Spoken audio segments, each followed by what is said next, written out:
மன உறுதிங்கிறது எப்படி உறவுகளால் தான் ஏற்படும். அதாவது ஒரு பிடித்தவர்களோடு பழக வேண்டும். அது மாதிரி காதல் உள்ள ஒரு மனைவி, கணவன் மனைவி இவங்களுடைய மனசு உறுதியாக இருக்கும். நீ தனியாக இருக்கிற, உனக்கு யாருமே பழக்கம் கிடையாதுப்பா, எனக்கு யாருமே ஃப்ரெண்ட்ஸே கிடையாது, நான் தனியாக தான் இருக்கிறேன், நான் திருமணமும் பண்ணிக்கலை அப்படின்னா அவன் மனசு உறுதியாக இருக்காது. யாராவது உனக்கு உறவுகள் நண்பர்கள் இருக்கணும், அவங்க கண்டிப்பாக பிடித்தவர்கள். அது கணவன் மனைவி இதெல்லாம் எனக்கு ரொம்ப பிடிச்ச எனக்கு கணவன் கிடச்சிருக்கான், அது மாதிரி எனக்கு ரொம்ப பிடிச்ச மனைவி அப்படின்னா அவங்கள மனைவி ஒரு ஆணுக்கு கிடைச்சா அந்த ஆணின் மனது உறுதியாக இருக்கும். அதாவது அந்த ஆணிற்கு பிடித்த ஒரு மனைவி கிடைத்திருக்கிறாள், அதுபோல் அந்த மனைவிக்கும் தனது கணவனை பிடித்திருக்கிறது என்றால் அந்த மனைவியின் மனது உறுதியாக இருக்கும். பிடிக்கலை, என் கணவனை எனக்கு பிடிக்கவே இல்லைன்னா அந்த மனைவியின் மனது உறுதியாக இருக்காது. அதுபோல் எனது மனைவியை எனக்கு பிடிக்கவில்லை என்று ஒரு கணவன் சொல்கிறான் என்றால் அந்த கணவனின் மனது உறுதியாக இருக்காது. மனைவி இல்லைன்னாலும் எனக்கு யாருமே இல்லை, உறவுகள் இல்லைன்னா ஒருத்தரோட மனசு உறுதியாக இருக்காது. ஒரு மனம் உறுதியாக இருக்க வேண்டும் என்றால் உறவுகள் தேவை. உறவுகள் இருந்தால் தான் மனசு உறுதியாக இருக்கும். ஒரு வெறுமனே மணல் உறுதியாக, அதில் சிமெண்டெல்லாம் கலந்தால் தான், அதில் தண்ணிலாம் கலந்தால் தான் அது உறுதியாகல. அதுபோல் தான் தனியாக இருப்பது ஒரு மணலை போல தான். அதில் நீங்கள் உறவுகள் என்கிற அந்த தண்ணீர் சிமெண்டெல்லாம் கலந்தால் தான் அது உறுதியானதாக மாறும். தனிமையில் இருப்பது உறுதியை தராது, தனிமையிலிருந்து உறுதியை பெறவே முடியாது.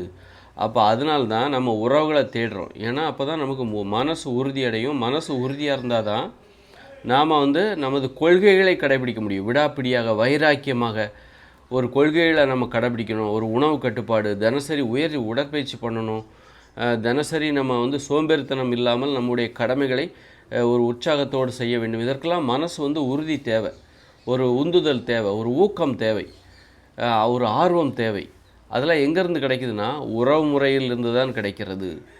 உனக்கு பிடித்த உறவுகள் உனக்கு இருக்கணும். எத்தனை பேர் இருக்கணும்? நிறைய இருக்கணுமா? அப்படி கிடையாது. ஒரு அம்மா ஒரு அப்பா, அப்பாங்கிற ஒன்று தான் இருக்க முடியும், அதுபோல் அம்மாங்கிற ஒன்று தான், அதுபோல் கணவன்கிற ஒருத்தன் தான் இருக்க முடியும், அதுபோல் மனைவிங்கிற ஒருத்தர் தான் இருக்க முடியும். அதுபோல் உனக்கு ஒரு அம்மா அப்பா, ஒரு கணவன் மனைவி, அப்புறம் ஒரு தம்பி, ஒரு அக்கா, இந்த மாதிரி ஒவ்வொரு உறவுகள்லையும் ஒருவர் உனக்கு போதுமானது. நண்பன்னா ஒருத்தர் போதும், நல்ல டீப்பாக, அதுதான் நண்பன். மற்றவங்களாம் உனக்கு தெரிஞ்சவங்களாக தான் இருக்கணும். உனக்கு நிறைய பேரை தெரியலை, ஆனால் நண்பன் அப்படிங்கிற வகையில் இவன் தான் எனது நண்பன் அப்படின்னு நீ ஒருத்தரை தான் கை காட்டணும். அதுபோல் எனக்கு ஒரு தோழி, அதுபோல் எனக்கு ஒரு அண்ணன் 2-3 அண்ணன் இருக்கலாம். ஆனால் ஒரு அண்ணங்கிட்ட தான் நீ உண்மையாக ரொம்ப ஈடுபாடு காட்ட முடியும். 2-3 அண்ணன் இருந்தாலும் 2-3 பேர்ட்டையும் சமமாகலாம் காட்ட முடியாது. ஒரு தாயே ஆனால் கூட தனது பிள்ளைகள் அத்தனை பேரிடமும் அவள் எல்லார்ட்டையும் சமமாலாம் பழக முடியாது.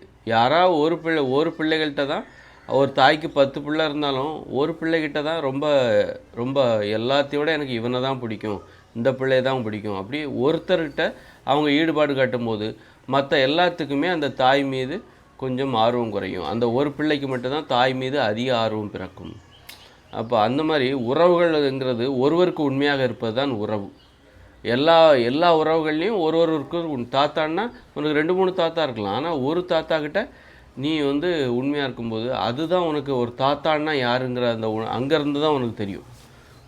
அதனால் ஒரு அண்ணன்கிற வகையில் எனக்கு ஒவ்வொருத்தட்டையும் நம்ம ஒவ்வொரு விதமாக பேசுவோம். அண்ணன்கிட்ட நம்ம ஒரு விதமாக பேசுவதற்கு சுதந்திரமும் அனுமதியும் உரிமையும் பெற்றுள்ளோம். அண்ணன்கிட்ட பேசுகிற விஷயத்த தாத்தா கிட்ட பேச முடியாது, தாத்தா கிட்ட பேசுகிற விஷயத்த தாத்தா கிட்ட பேசுகிற அந்த முறை இருக்குல்ல, அது அப்பா கிட்ட பேச முடியாது, அப்பா கிட்ட வேறு விதமாக பேசுவோம். இதெல்லாம் அப்பா கிட்ட பேசுகிற விஷயம் கிடையாது. அது மாதிரி தம்பிக்கிட்ட இதைத்தான் பேசணும், இப்படித்தான் பேசணும், அண்ணன்கிட்ட இப்படித்தான் பேசணும், தம்பிக்கிட்ட ஒரு அதிகாரமாக பேசலாம், அண்ணன்கிட்ட பணிவாக பேசணும், அப்பா கிட்ட இதில் சில மாமன் மச்சான் அவங்க இன்னும் வேறு மாதிரி பேசுவாங்க, அந்த பேசுகிற தன்மையை மாறுபடும். அக்கா கிட்ட இதைத்தான் பேசணும், அது மாதிரி ஒரு அண்ணங்கிட்ட எதை பேசணும், தங்கச்சிக்கிட்ட எதை பேசணும், இதை பேசக்கூடாது, அந்த உறவுகள்கிட்ட நம்ம எதை பேச வேண்டும் எதை பேசக்கூடாது அப்படின்ட்டு ஒரு விதிமுறை இருக்குது. அது அந்த வகையில் தான் அந்த உறவுகளை பிரிக்கிறாங்க. ஏன் அத்தைன்னு வச்சுக்கிறாங்க, ஏன் மாமான்னு வச்சுருக்காங்க, ஏன் சித்தின்னு சொல்கிறாங்க, ஏன் அண்ணன் சொல்கிறாங்க, அப்பான்னு ஏன் சொல்கிறாங்க, தம்பின்னு ஏன் சொல்கிறாங்க அப்படின்னா அந்த உறவுகளுக்குன்னு ஒரு தன்மை இருக்குது. அந்த தன்மைக்கு தகுந்தாற்போன்று தான் நாம் அவர்களிடம் பேசுவதற்கு அனுமதி பெற்றுள்ளோம், உரிமை பெற்றுள்ளோம், சுதந்திரம் இருக்கிறது. அக்கா கிட்ட பேசுகிற விஷயம் கிடையாது இது, தங்கச்சிக்கிட்ட பேசுகிற விஷயம் கிடையாது இது, அப்பா கிட்ட இந்த மாதிரிலாம் பேசக்கூடாது. அந்த மாதிரி ஒவ்வொருத்தர் அந்த வகையில் தான். அப்போ ஒவ்வொரு உறவுலையும் ஒவ்வொருத்தர் நமக்கு தேவையாக இருக்குது. ஒரு அப்பாங்கிற வகையில் நீ இவர்கிட்ட தான் இவர் தான் உனக்கு அப்பா அப்படின்னு சொல்லிட்டு அவர்கிட்ட அந்த மாதிரி பேசணும். அது மாதிரி ஒவ்வொரு உறவுலையும் ஒன்று இந்த உறவுகள் சேர்ந்தால் தான் இப்படி உனக்கு ஒவ்வொரு உறவுலையும் எனக்கு தாத்தா இல்லைன்னா உனக்கு மன உறுதி கொஞ்சம் குறையும். எனக்கு தாத்தாவே இல்லை, எனக்கு பாட்டியே இல்லை அப்படின்னா உன்னுடைய மன உறுதி அதை சார்ந்து உனக்கு குறையும். அதனால் எங்கேயாவது ஒரு தாத்தாவை நீ தேடிக்கோ. உனக்கு சொந்தத்தில் ரத்தத்தில் ஒரு ரத்த சொந்தத்தில் உனக்கு ஒரு தாத்தா இல்லை, இறந்து போயிட்டாங்க அப்படின்னா எங்கேயாவது உன் வீட்டு பக்கத்தில் எங்கேயாவது ஒரு தாத்தா இருந்தால் உனக்கு பிடிச்சிருந்தா நீ அவங்ககிட்ட பழகு. அதன் மூலம் உன் மனசு உறுதி அடையும். அதுபோல் உனக்கு ஒரு அண்ணன் தேவை, அப்போ அண்ணன் உன் வீட்டிலே உனக்கு இல்லை அப்படின்னா வேறு எங்கேயாவது தேடு. இந்த மாதிரி எல்லா உறவுகள்லேயும் உனக்கு ஒரு உறவு இருந்துச்சுன்னா அப்போ உன் மனசு உறுதியாக இருக்கும். மன உறுதியாக இருக்க வேண்டும் என்று நீ தியானம் செய்கிறாய், உடற்பயிற்சி செய்கிறாய், ஆனால் யாரிடமும் பழக மாட்டேன் என்கிறாய் அப்படின்னா நீ தலைகீழ புரண்டாலும் அந்த மனசு உறுதியாகவே இருக்குது. அதனால் உடற்பயிற்சி செய்யணும். நான் மனிதரிடம் பழகுகிறேன் ஆனால் நான் உடற்பயிற்சியை செய்வதில்லை அப்படின்னா அப்போது மனிதரிடம் பழகுவதால் உறவுகள் உனக்கு இருக்கிறது, அந்த வகையில் உனக்கு மன உறுதி கிடைக்கும். ஆனால் உடற்பயிற்சி செய்வதாலும் மன உறுதி கிடைக்கும். பல்வேறு வகையில் மன உறுதிங்கிறது பல்வேறு வகையில் கிடைக்கும். அதில் உறவுகள் மிக முக்கியமானது. வெறும் உறவுகள் மட்டுமே உனக்கு தேவையான 100% மன உறுதியை கொடுத்து விடாது. உறவுகள் ஒரு 10% கொடுக்கும். அப்புறம் சாப்பிட்டாலும் உனக்கு மன உறுதி. சாப்பிட்லன்னா உன் மனசில் உடம்புல தெம்பு இருக்காது, மனசுலையும் தெம்பு இருக்காது. அப்போ சாப்பிடுவதன் மூலமாக ஒரு 10% உனக்கு கிடைக்கும். அது மூலமாக உறவுகள் மூலமாக நண்பர்கள், அண்ணன், தம்பி, இந்த மாதிரி உறவுகள் மூலமாக ஒரு 10%. அப்புறம் உடற்பயிற்சி செய்வதன் மூலமாக, உடல் உழைப்பதன் மூலமாக, அதன் மூலம் ஒரு 10% மன உறுதி கிடைக்கும். இந்த மாதிரி சுயமரியாதையோடு இருக்கணும். பிறருக்கு பகிர்ந்து உண்பதன் மூலம் மன உறுதி கிடைக்கும். பிறருக்கு கொடுத்து சாப்பிடுவதன் மூலம் மன உறுதி கிடைக்கும். பிறருக்கு உதவி, அதில் ஒரு 10% கிடைக்கும். அதுபோல் பிறருக்கு உதவி செய்யணும், அதன் மூலம் ஒரு 10% மன உறுதி கிடைக்கும். அது மாதிரி இப்படி மன உறுதிங்கிறது பல்வேறு வழிகளில் நமக்கு கிடைக்கும். அதனால் இது மட்டுமே உனக்கு தேவையான மன உறுதி கொடுக்கும் அப்படின்னு ஒரு விஷயம் மட்டுமே காரணம் இல்லை. பல்வேறு வகைகளில் உனக்கு தேவையான விளையாடுவதன் மூலமாக உனக்கு ஒரு மன உறுதி கிடைக்கும், அது ஒரு 10% கிடைக்கும். அது மாதிரி கலைகள் மூலமாக ஆடல், பாடல், கதைகள் சொல்வது, ஓவியம் வரைவது, கவிதை எழுது, அதன் மூலம் உனக்கு ஒரு மன உறுதி 10% கிடைக்கும். இப்படி எல்லாம் சேர்ந்து தான் நமக்கு மன உறுதி. அதனால் ஒரு முழுமையான ஒரு மனிதராக நாம் வாழ வேண்டும். ஆனால் நம்ம அப்படி வாழ்கிறோமா? விளையாடுறது கிடையாது. பெரும்பாலான மக்கள் விளையாடுறது கிடையாது, உடற்பயிற்சி செய்கிறது கிடையாது, அப்புறம் உறவுகளில் ஒரு ஈடுபாடே கிடையாது. அப்போது அதனால் நமக்கு மன உறுதிங்கிறது சுத்தமாக இல்லை. பெரும்பாலான மக்களுக்கு மன உறுதியே இல்லை. அதனால தான் நோய்கள் வருகிறது. நோய்கள் ஏன் வருது அப்படின்னா மனிதர்கள் வெறுமனே தொழில் செய்கிறாங்க, மற்றபடி நண்பர்கள் அப்படி யாருமே கிடையாது.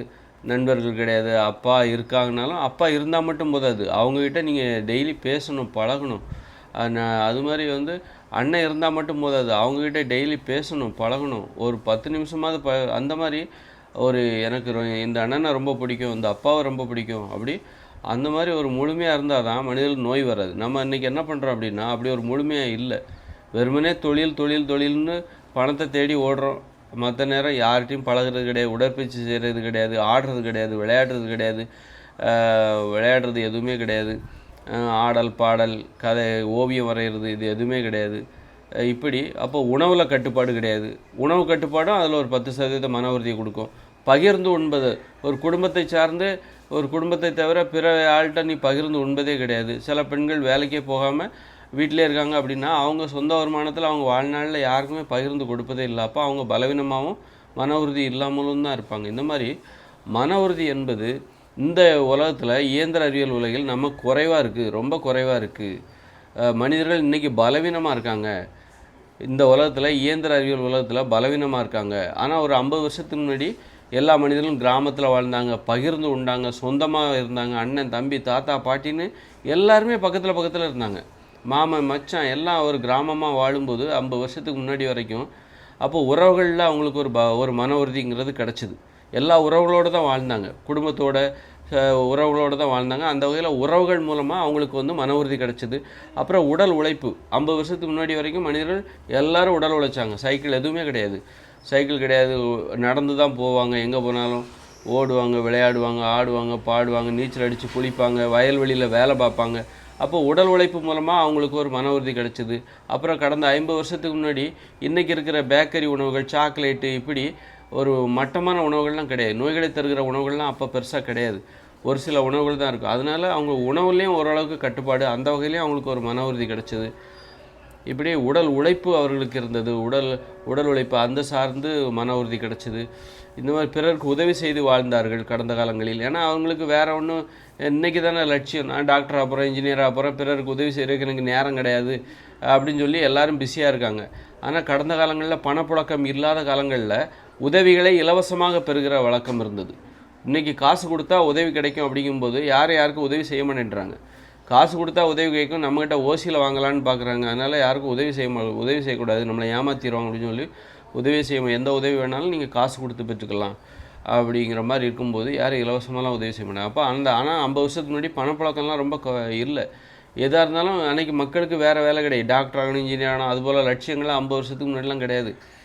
எல்லாருக்கும் குடும்பம் ஒரே மாதிரியான லட்சியம், சும்மா எல்லா வேலையும் முடிச்சுட்டு பெரும்பாலும் சும்மா தான் இருந்தாங்க. அதனால் பிறருக்கு உதவி செய்வதற்கு நிறைய நேரம் இருந்தது, அந்த வகையில் மன உறுதி கிடச்சிது. ஆனால் இப்போ பார்த்திங்கன்னா மனிதர்களுக்கு உறவுகள் இல்லை, உணவுகளில் கட்டுப்பாடு கிடையாது, மட்டமான உணவுகள் நிறையா இருக்குது, உறவுகள் இல்லை, உடல் உழைப்பு இல்லை, இப்படி இப்படி பல வகையிலையும் மனிதர்கள் பலவீனமானவர்களாக இருக்கிறார்கள். அதனால் ஒரு தாழ்வு மனப்பான்மையில் இருக்காங்க இப்போ. அதனால தான் என்ன ஆகுது அப்படின்னா, ஒரு மரியாதைங்கிறது கிடையாது, இதெல்லாம் தாழ்வு மனப்பான்மை. தன்னை நீ உயர்வாக நினைக்கும் போது தான் நீ ஒன்று நல்ல பண்பு ஏற்படும். இப்போ கடந்த காலங்களில் பெரியவங்கள மதித்தாங்க. கடந்த காலங்களில் நம்ம ஆசிரியரை மதிச்சிருப்போம். ஒரு 50 வருஷத்துக்கு முன்னாடி வரைக்கும் பெரியவங்க அப்பா அம்மாவுக்குலாம் ஒரு மரியாதை இருந்தது. ஆனால் இன்றைக்கெல்லாம் அதுக்கு இல்லை. அப்போ ஏன்னா மனிதர்கள் பலவீனமானவர்களாக இருக்கிறார்கள், தாழ்வு மனப்பான்மையில் இருக்காங்க, நோயாளிகளாக, அதிக பேர் நோயாளிகளாக இருக்கிறார்கள். நோயை வந்துச்சுனாலே தாழ்வு மனப்பான்மை வந்துடும். ஒரு பலவீனம் என்பது பலவீனம் தானே நோய்.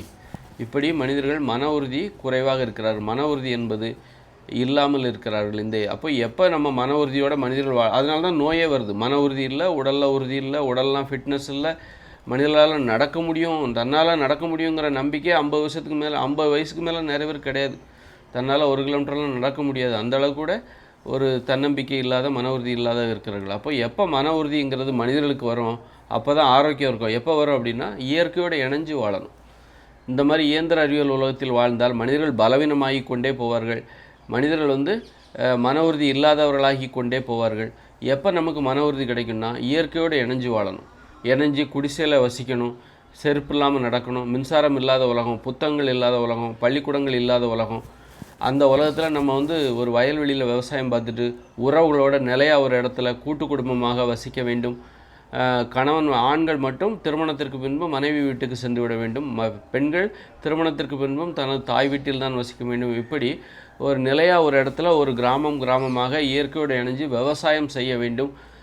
அதுவும் காய்கறிகள் பழங்களை உற்பத்தி செய்கிற எளிமையான விவசாயத்தை செய்யணும். நெல் கோதுமையெல்லாம் உற்பத்தி பண்ணக்கூடாது, அது கடினமான விவசாயம், அது நோய்களை தருகிற உணவும் ஆகும். அதனால் அதெல்லாம் பண்ணக்கூடாது. இந்த மாதிரி அப்போது உறவுகளோடு வாழும்போது உடற்பயிற்சி அடிப்படையாக ஓடுற இந்த மாதிரி விளையாடணும், டெய்லி ஆடணும், பாடணும், இந்த மாதிரி எளிமையான ஒரு வாழ்க்கை இயற்கையோடு இணைந்து வாழும்போது அப்போ நமக்கு மன உறுதி என்பது, அப்போ உறவுகள், நண்பர்கள் எல்லாருமே கிடைப்பாங்க. எல்லா உறவுகள்லேயும் உனக்கு ஒருத்தர் கண்டிப்பாக கிடைப்பாங்க. அப்படி இருக்கும்போது கண்டிப்பாக மனிதர்கள் மன உறுதியோடு இருப்பாங்க. அப்போ நோய்கள் வராது.